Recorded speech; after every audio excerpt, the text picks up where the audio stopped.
Şəhid şəkillərinə toxunmayın. O şəkillərə baxanda hansısa ana təsəllisini tapır. Analar var deyir ki, oğlumun şəklinə toxunsalar həmin gün ölərəm. Çünki deyir, mən o yolu keçəndə oğlumun şəklini görəndə elə bilirəm ki, o sağdır, o yaşayır. Və bugün hansısa icra başçısının qəhrəman oğlu görmək xoşuna gəlmir. Niyə? Siz də bu Azərbaycanın oğlusunuz, şəhərin inkişafı, hansısa kəndin inkişafı filan çox gözəl başa düşürəm. Bunlar olmalıdır.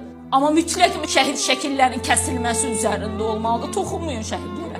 Bugün uşaqlar var, şəhidlər xiyabanına gedib, ata mən gəlmişəm deyib, məzar daşlarını qucaqlayırlar. Toxunmayın şəhidlərə. Qoyun müqəddəs nəyimizsə qalsın bizim. Rahat kresloda əyləşənlər, çölə çıxmıram, soyuq olar.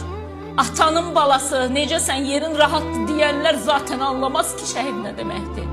Şəhid evinin çırağı sönən anlayar.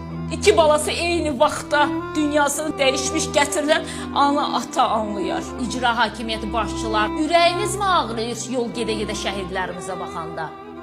Ağrıyırsa niyə ağrıyır? Gəncdilər, 18, 19, 20 yaşında, bəzisi balasının üzünü görmədən, bəzisi anası ilə halallaşmadan, vidalaşmadan, bəzisinin nişan xonçası hazırlıqlı olanda, amma bir də qanlı kəfəni var idi 44 günlük müharibədə.